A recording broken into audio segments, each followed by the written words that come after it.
Te agradecemos, Senhor, louvamos o teu nome, tu és grande, poderoso, eterno, temível. É bom, Senhor, ter a tua palavra em mãos e ter o Espírito Santo como sendo intérprete. E nós te louvamos, Senhor, porque podemos compreendê-la. E nós clamamos que nesta noite esse grande milagre espiritual seja operado em nós novamente. Em que o Senhor venha a nós e desprenda as nossas capacidades, os sentidos da alma, para apreendermos a tua palavra com clareza. Permita que ela alimente, que ela produza vida, que traga aquela substância espiritual necessária para o nosso desenvolvimento na fé. É o que pedimos no nome de Jesus. Amém. Amém. Queridos irmãos, abram comigo a Sagrada Escritura em Eclesiastes capítulo 11. Vamos abrir. Palavra de Deus no livro do pregador. Eclesiastes capítulo 11. A nossa leitura hoje vai ser do verso 1 até o verso 6. Meus irmãos, há certas ocasiões na vida em que nós nos pegamos como que diante de um cruzamento. Nós temos caminhos opostos diante de nós. Escolhas que, por vezes, determinam o rumo da nossa vida. Então imagina um jovem que está diante da decisão de entre casar ou não casar. Qualquer escolha que ele fizer vai determinar completamente o futuro dele. Se ele vai ter filhos ou se não terá filhos. 8 anos atrás, nossa família se pegou nesse tipo de decisão. Continuar vivendo em Juazeiro do Norte ou reorganizar a vida em Salvador. Há decisões desde as mais simples até as mais complexas. Pense, por exemplo, no Moisés, que chegou a um certo momento em que ele teve que decidir se ele ia continuar sendo filho da filha de Faraó, vivendo no Egito entre os nobres, ou se ele ia viver no meio do povo de Israel, junto com aquele povo escravo, inculto e num ambiente de total sofrimento. Nós, às vezes, nos pegamos em decisões assim. E todos nós, em momentos como esse, ansiamos por uma escolha e uma decisão ou uma direção que seja clara. Provavelmente essa é uma das questões que eu mais tenho ouvido no aconselhamento bíblico. Alguém com uma decisão difícil que vem pedir um conselho e diz assim: pastor, porque Deus simplesmente não fala aquilo que ele quer? Porque Deus não diz, se mude, ou permaneça onde você está. Case-se, ou permaneça solteiro. Seria tão fácil se fosse assim. Meus irmãos, hoje Salomão vai conversar conosco a respeito desse assunto. E o que ele vai mostrar para a gente aqui hoje à noite é que, por vezes, os caminhos de Deus são misteriosos. Nós não entendemos a direção que o Senhor está conduzindo a nossa história. Mas que, mesmo assim, Deus nos chama a semear. Então nós temos que semear no solo da incerteza. Então esse é o assunto que nós vamos falar hoje. Vamos ler a palavra de Deus. Eclesiastes capítulo 1, verso 1 até o verso 6. Eu disse Eclesiastes capítulo 11, desculpe. Do verso 1 ao verso 6. Nós vamos fazer a leitura completa, depois a gente volta e vamos parando.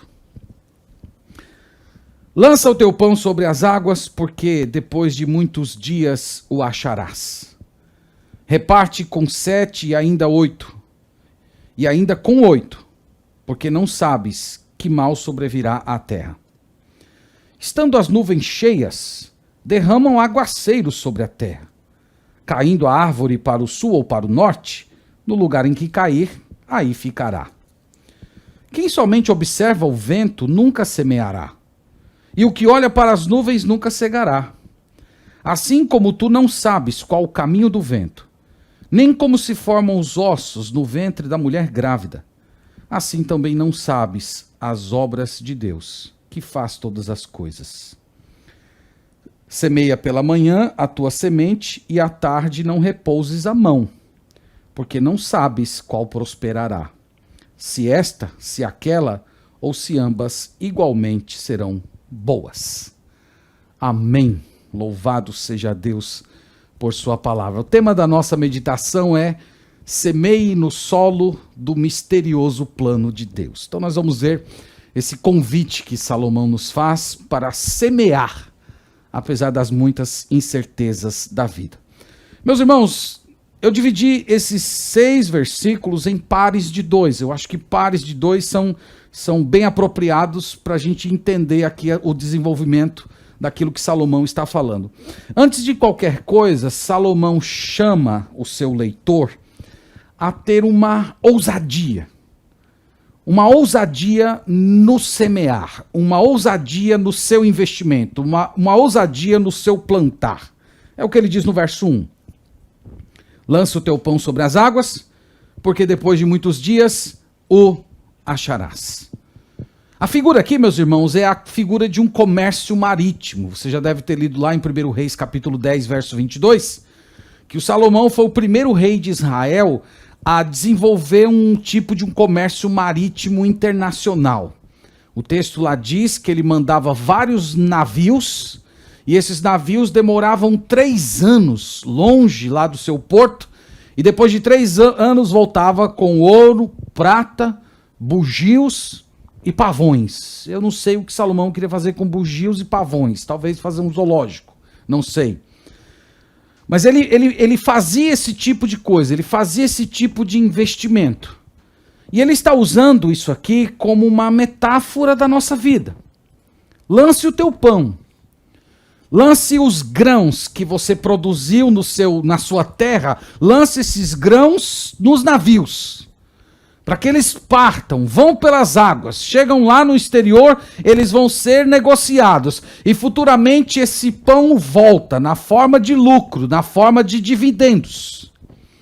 Então essa metáfora aqui tem vários elementos que merecem destaque. Por um lado, ele fala de uma ousadia, dizendo, lança o teu pão. Isto é, você tem algo, um bem, algo precioso que está aqui com você, que está seguro na sua mão, mas de repente você lança isso, você reinveste esse tesouro que você tem. Um outro elemento é o risco, porque lembre-se que o pão, nessa época, era um item básico de subsistência. Ele também fala da própria recompensa, a recompensa que viria a longo prazo, isto é, depois de muitos dias você o achará. Então ele está chamando a gente a semear de uma forma ousada, a semear assumindo certos riscos. No verso 2, ele desenvolve um pouco mais essa metáfora dizendo, reparte com 7 e ainda com 8, porque não sabes que mal sobrevirá à terra. Então aqui ele está dizendo basicamente para a gente calcular o risco nesse processo de investir. Ele fala aqui como se fosse o que chamaríamos hoje de uma diversificação de investimentos. Então, em vez de você pegar todos os seus grãos e colocar em um único navio, ele diz, divida aí entre 7, 8 navios. De repente, um dos navios pode ser tomado por pirata, outro pode se meter no meio de uma guerra, outro pode naufragar. Então você precisa dividir aquilo que você tem, porque de repente você pode perder um, mas receber dividendos do outro. Em Gênesis capítulo 32 tem uma história bem parecida que narra aquele encontro do Jacó com o Esaú. Vocês devem lembrar bem que o Jacó está ali meio com medo, sem saber se o Esaú está com raiva dele ainda. Então o texto diz que ele coloca uma parte dos seus animais, depois ele coloca algumas pessoas, e depois ele coloca mais uma fileira com animais, e por último ele coloca ali os seus filhos menores, a sua esposa amada, e ele fica por último. Então ele estava dividindo ali, porque caso Esaú atacasse um dos seus rebanhos, ele teria ainda o restante. Então você, de repente, pode estar espantado olhando tudo isso aqui, dizendo, olha, eu sabia que Salomão era muita coisa, mas a última coisa que eu pensava é que ele fosse algum tipo de consultor financeiro. Mas, irmãos, a exortação de Salomão está para muito além de dinheiro. Salomão está usando isso como uma metáfora da nossa vida. Salomão está mostrando aqui para a gente que tudo que Deus nos deu, tudo aquilo que nós consideramos precioso, precisa ser trabalhado, precisa ser desenvolvido. É o mesmo princípio que nós encontramos na fala de Jesus, na parábola dos talentos, Mateus 25, em que o servo mau foi aquele servo que pegou o bem, que pegou o talento, que pegou aquela peça de dinheiro, mas não teve ousadia para investir. Então o mal daquele homem não foi que ele perdeu, ele não perdeu aquela peça de dinheiro, ele manteve-a consigo, mas ele se acovardou, ele teve medo, ele não pegou aquele tesouro e o trabalhou, desenvolveu ele. Então o ponto de Jesus e de Salomão é o mesmo. Deus nos deu tesouros, Deus nos deu bens, Deus nos deu talentos, Deus nos deu filhos, família, saúde, tempo, emprego, igreja, e o maior de todos os talentos, de todos os bens, de todas as peças de ouro, Deus nos deu a salvação. E nós somos chamados aqui a trabalhar, a desenvolver, a organizar, a lançar sobre as águas, investindo todos esses recursos que Deus nos deu e todos eles ao mesmo tempo. É a diversificação de investimentos. É você trabalhando os vários tesouros que Deus te deu para todos se desenvolver ao mesmo tempo. Talvez seja aqui um dos pontos em que a maioria dos cristãos erram. Muitas vezes colocando toda a sua atenção, todo o seu interesse, todo o seu coração em um único investimento. São pessoas, por exemplo, que colocam toda a vida, todas as afeições no trabalho, mas enquanto isso a família naufraga. Ou são outras pessoas que colocam todo o seu empenho na saúde física, enquanto o barco espiritual da alma está sendo tomado de assalto pelo pecado. Outros se acovardam, são pessoas que receberam bens, tesouros de Deus, mas eles têm medo de errar, eles se arriscam, eles são como aquele homem mau, aquele servo mau da parábola, que recebeu um tesouro precioso e simplesmente enterra, porque ele tem medo de correr risco, ele não investe. Outros tantos são passivos, e ficam esperando que Deus faça por elas aquilo que Deus deu condições de elas fazerem por si mesmas. Salomão aqui está nos chamando à ousadia. Ele diz que nós devemos ser responsáveis, sim, mas devemos sair da zona de conforto. Olha o exemplo de Jesus. Jesus enfrentava o mal com ousadia. Jesus viveu um ministério ousado diante de reis, diante de autoridades, diante de pessoas simples, mas Jesus também era prudente. Ele sabia a hora de calar, ele sabia a hora de sair. Então, meu irmão, irmã, não tema lançar o teu pão sobre as águas. Não se acovarde em desenvolver aquilo que o Senhor lhe deu. Isso vai gerar muitos dividendos. Alguns desses dividendos podem demorar certo tempo, anos, para dar fruto. Pensa, por exemplo, um pai que tem um filho problemático, um filho que tem uma deficiência física, ou que é desobediente, ou pensa uma pessoa que está lutando para revitalizar um casamento que foi arranhado por algum conflito. Às vezes é demorado, às vezes é difícil. Às vezes é um investimento dolorido. Pensa aquele pai, aquela mãe que preparou aquele filho, aquela filha com todo o carinho, deu a melhor educação e de repente aquele filho, aquela filha diz: eu quero ser missionário e eu quero ir para um país onde há perseguição, eu quero pregar o evangelho de Jesus naquele local onde estão matando cristãos. Que difícil lançar esse tipo de pão sobre as águas. Mas esse, irmãos, é o nosso chamado. Aqui Salomão está dizendo que bênçãos divinas virão para todos aqueles que não se acovardam e que se lançam, assumindo os riscos ao investir algo precioso que Deus lhes deu. Esse é o primeiro conselho do Salomão. Ousadia. Ousadia nessa semeadura. A segunda ideia que ele vai compartilhar dentro dessa mesma temática, ele só vai mudar a metáfora. Ele vai dizer nessa segunda parte, verso 3 e 4, que nós não devemos esperar as condições ideais para começar esse investimento. Olha o que ele diz no verso 3. Estando as nuvens cheias, derramam aguaceiro sobre a terra. Caindo a árvore para o sul ou para o norte, no lugar em que cair, aí ficará. Salomão está falando da mesma coisa, ele só mudou a metáfora. A metáfora agora é a metáfora de um fazendeiro. Então Salomão está dizendo que um fazendeiro experiente tem como prever certas coisas. Ele fala aqui de nuvens cheias que derramam água. Então um fazendeiro experiente, ele sabe interpretar os sinais climáticos e ver a proximidade da chuva, e ele se precaver, seja retirando seus animais do campo, procurando algum tipo de abrigo, ou quem sabe dando aquele retoque final no solo para a semeadura. Mas ele também fala de outras situações que são imprevisíveis. Uma árvore que cai.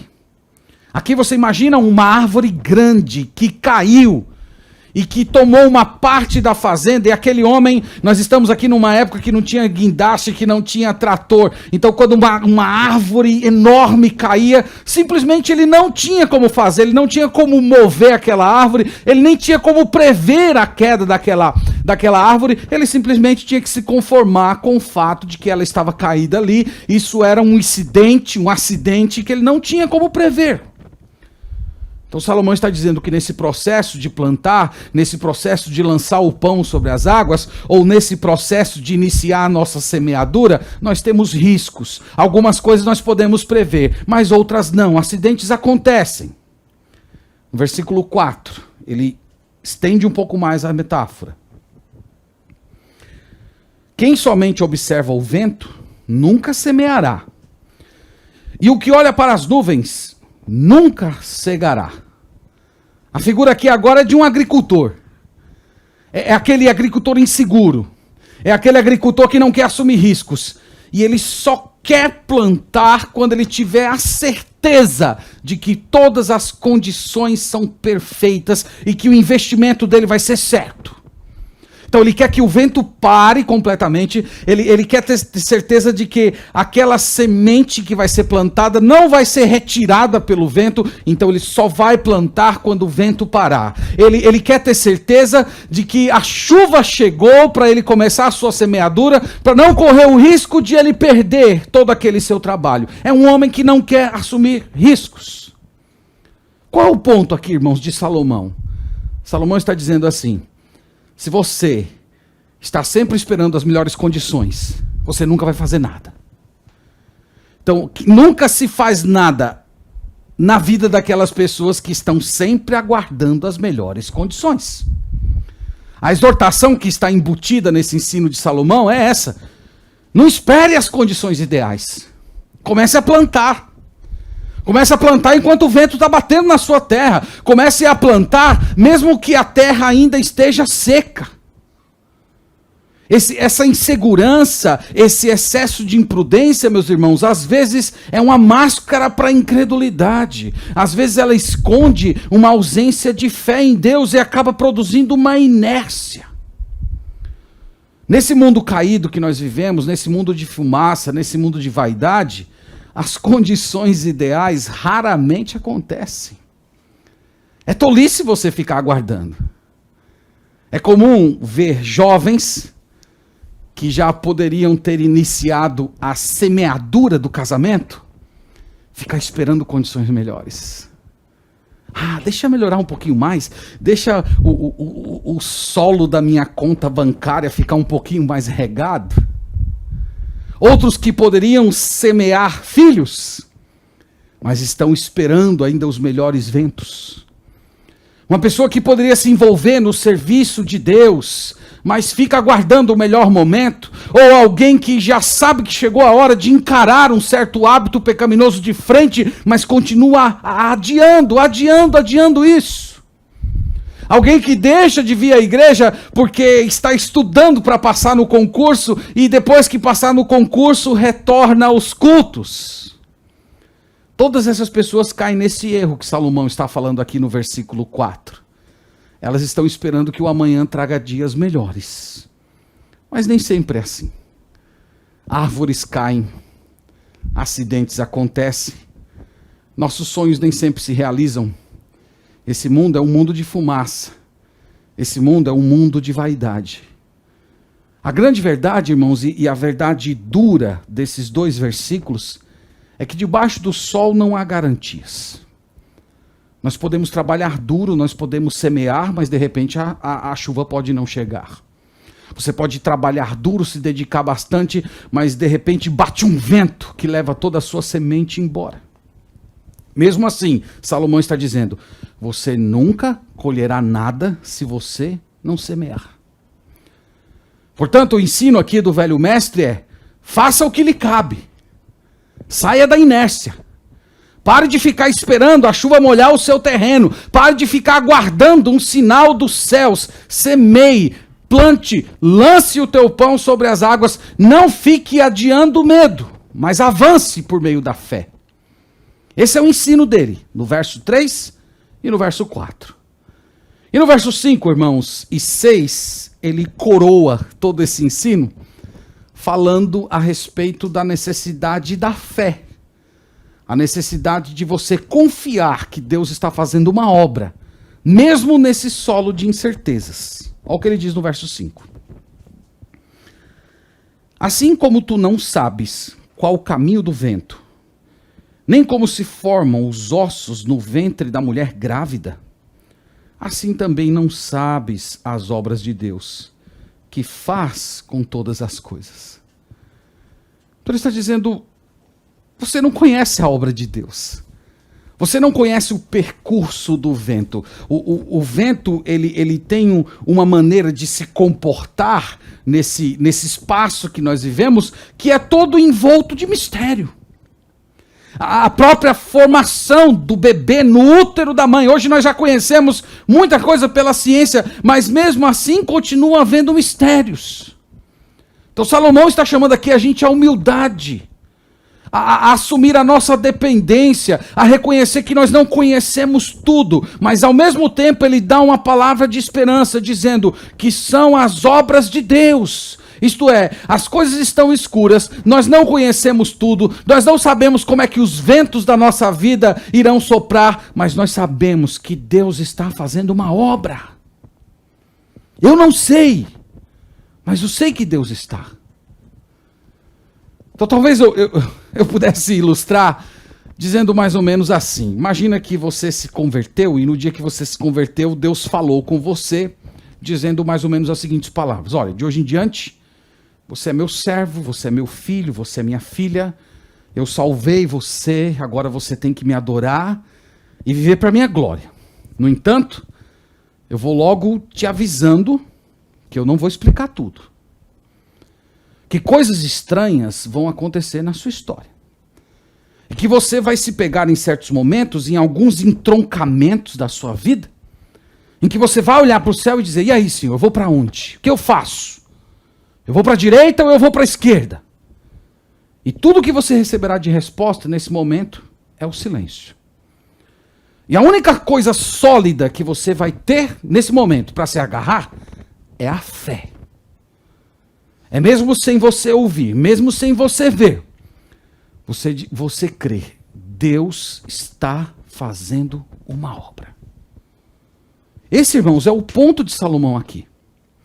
Se você é o tipo de pessoa que anda sempre aguardando sinais, aguardando sempre impressões, algumas resoluções das charadas da sua existência, se você é uma pessoa que vive por vista, saiba disso, você vai desistir diante do primeiro entroncamento da vida. Diante do primeiro silêncio de Deus, você vai ficar desanimado. Diante do fato de você não compreender para onde deve ir, você vai ficar distante de Deus, desanimado com Ele. Salomão está dizendo, são coisas misteriosas. Deus não revelou para a gente, assim como Ele não revelou o soprar do vento, assim como Ele não revelou como é que funciona todos os processos dentro do útero de uma mulher. Isso faz parte de uma obra que é ativa, uma obra que é real, mas é uma obra misteriosa. É uma obra escondida.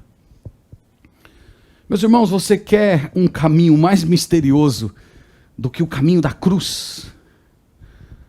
A cruz do nosso Senhor Jesus Cristo é tanto a maior tragédia da história da humanidade, como também a maior vitória.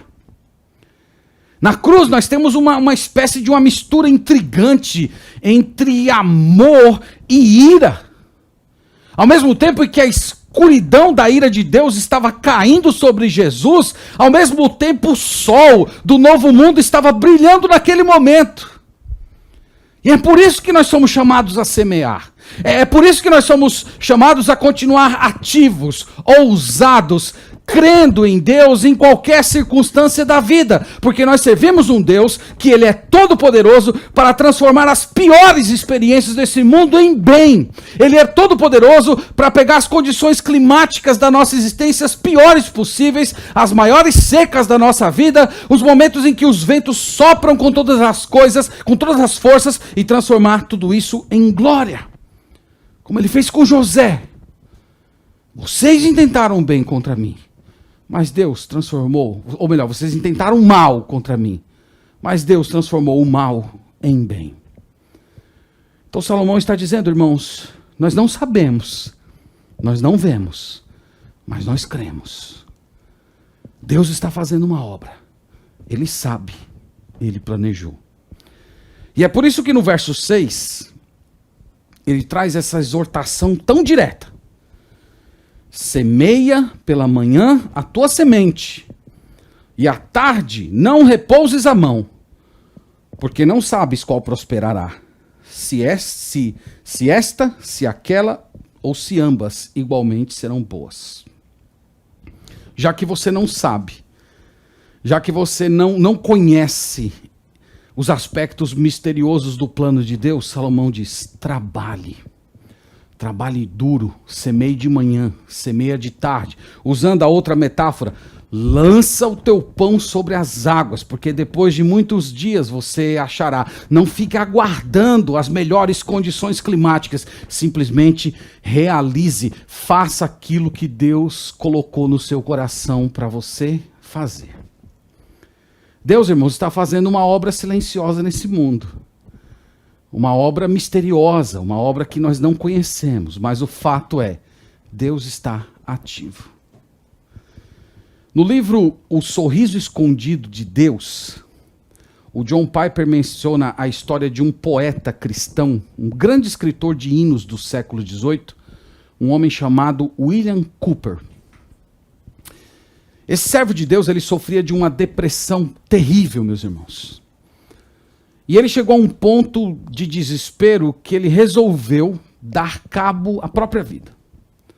E numa certa noite ele chamou o seu cocheiro e disse que queria ir para Londres.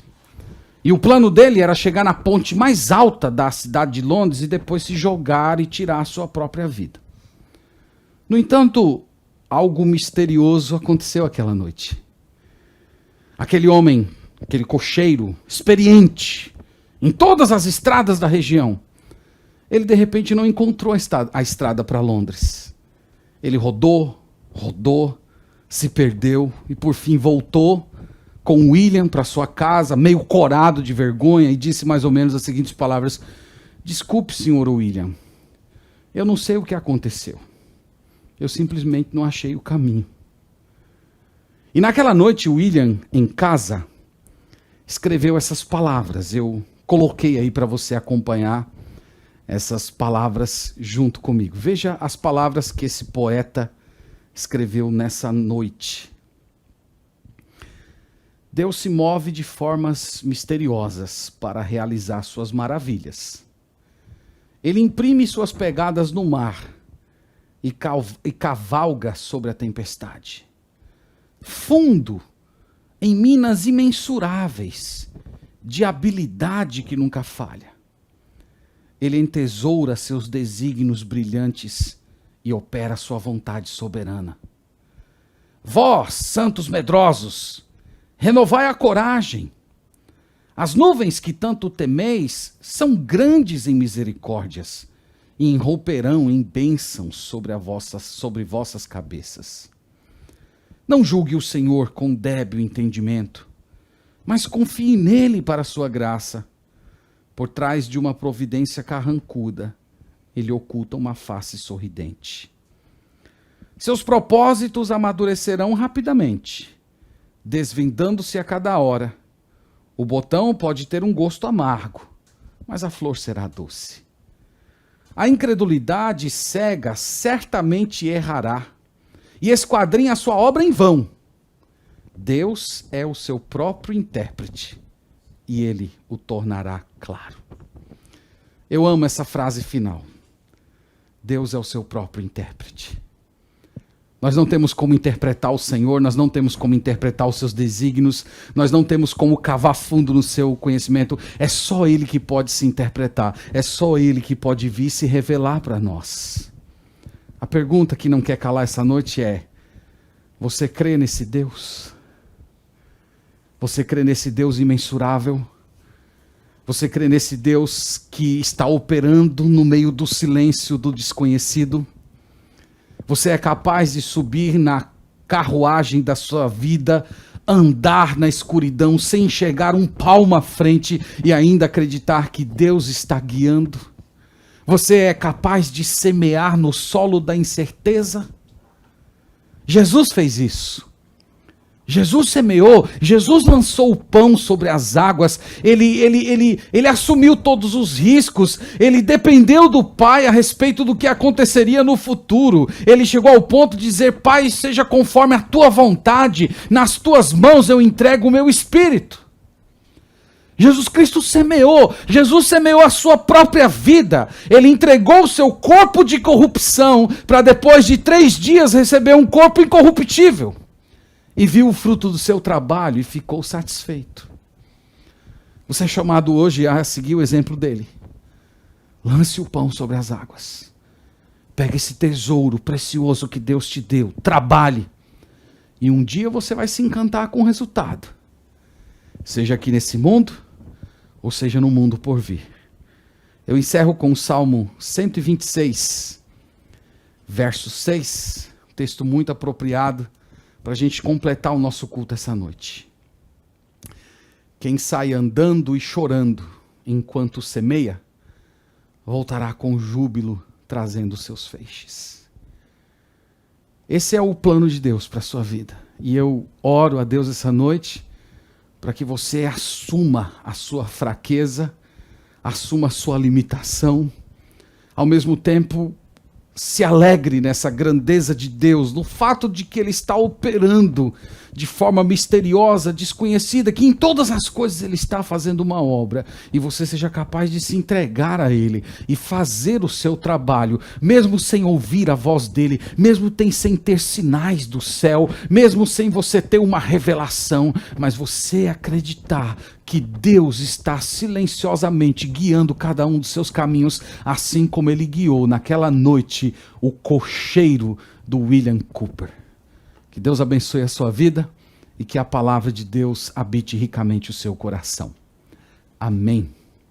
Nós vamos orar agora e vamos agradecer a Deus pela palavra. Te louvamos, Senhor, te agradecemos essa noite. Como é maravilhosa, Senhor, a Escritura. Nós nos colocamos diante de Ti essa noite, reconhecendo, Senhor, o nosso pecado. Nós somos medrosos, descuidados, inseguros, infiéis. O Senhor tem dado tesouros, bênçãos, e nós escondemos, negligenciamos, enterramos. Nós pedimos perdão ao Senhor por isso.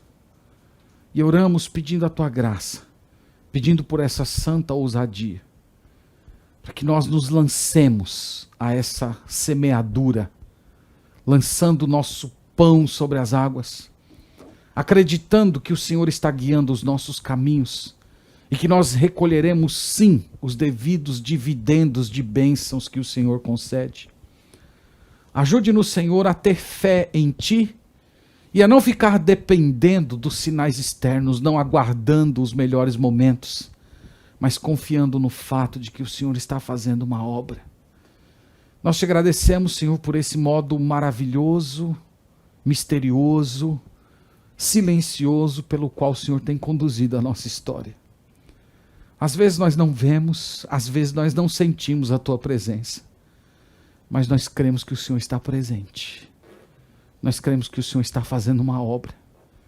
E permita, Senhor, que essa verdade venha confortar o nosso coração e nos dá segurança de continuar fazendo com dedicação tudo aquilo que o Senhor nos confiou. É a oração, Deus, que nós fazemos essa noite em Cristo Jesus. Amém.